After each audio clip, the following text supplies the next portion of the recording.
And what do these grow-ups look like anyway?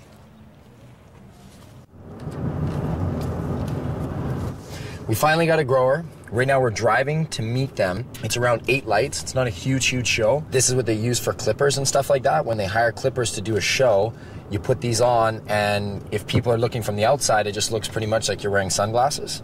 But when you're on, I mean, I can't put them on right now because I'm driving. Won't be able to see. This is everyone's getting glasses. Director, thanks. Other producer. Where's my phone? We just wait for the phone call, so we'll keep in line for when this comes to. Oh, I see a vehicle pulled up. Maybe that's them. Hello?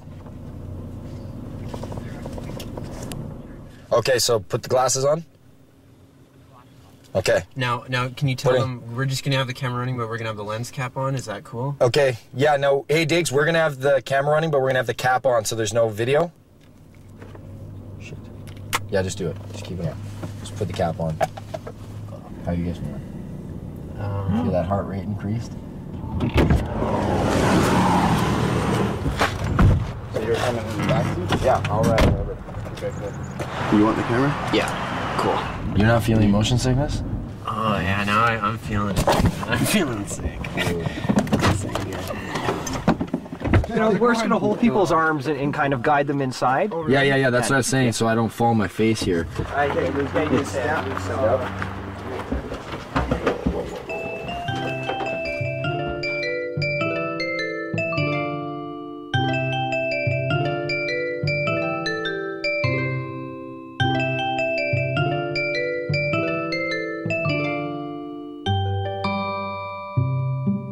A real grow-up.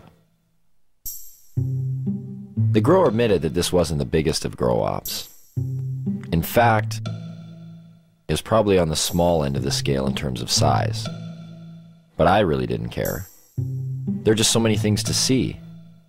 The lights, the tools, the power, the pots, and of course, the marijuana. What do you guys do for the smell? I noticed there's like a big... Well, we got this carbon filter here or whatever, and it just kind of filters the air in there, and then it's goes underneath the house, and we have it so it goes into like a dog shed. It's like I'm in the beginning stage and I'm learning. Over here, there's also another room in there. So you have a total of, is it 8 lights? 8 lights, yeah, they go on 12 hours. This one runs 12 hours in the daytime, this one comes on 8 at night. Did you say like the majority of the guys you know are just growing to earn some extra money? Yeah, it's like they have normal jobs, and you know, they're normal 9 to 5 type of guys. The grower told me he cropped out about every 2 months, and every crop was worth about $20,000. That's $120,000 a year. Even though this was a small grow-up, the numbers didn't seem small at all. If those kind of numbers are coming out of a setup of 8 lights, what kind of numbers are coming out of the big ones? And where do you find them? Well, it would seem just about everywhere. Barges. Sure, no problem, brother. Thank you very much. No problem. Complying with the 5-0. One of the organizers told me that in all the years this event has taken place, there's never been a violent incident, except once, by a man who's believed to be under the influence of alcohol. We heard there was a jazz festival happening at the same time on the other side of the block. It wasn't doing quite as well, but there was one group doing all right. Right up there, as you can see, is still Cannabis Day going on, but right here, not even a block away, is a church retreat, and they're selling donuts. I was like, well, what do you guys think about the rally? And they're like, we need to pray for them. And I was like, but you guys are selling food for them, right? And that's, I'm sure they've sold record amounts today, I guess, too. So we'll see. We'll get an interview here shortly, hopefully. The interview never came. There was so much marijuana, it was unbelievable. I think we almost all got contact highs just from being around the smoke. But I did get a donut. I did purchase some of these on the way out. Those church girls got me. A culture of marijuana has been established in BC. From paraphernalia to cafes, from seed selling to its very own political party, the BC Marijuana Party. Even bakers. Hey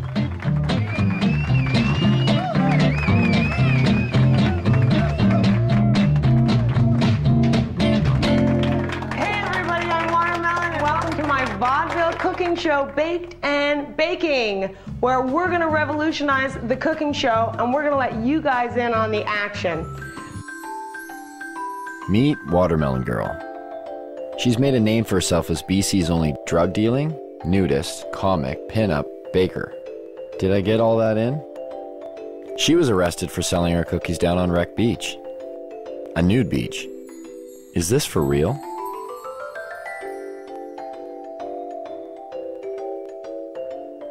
I'm like the Heidi Fleiss of weed. I tell everybody, like lawyers, doctors, like there's no proverbial yo G, you know, like none of those. Like all professionals come in through my house.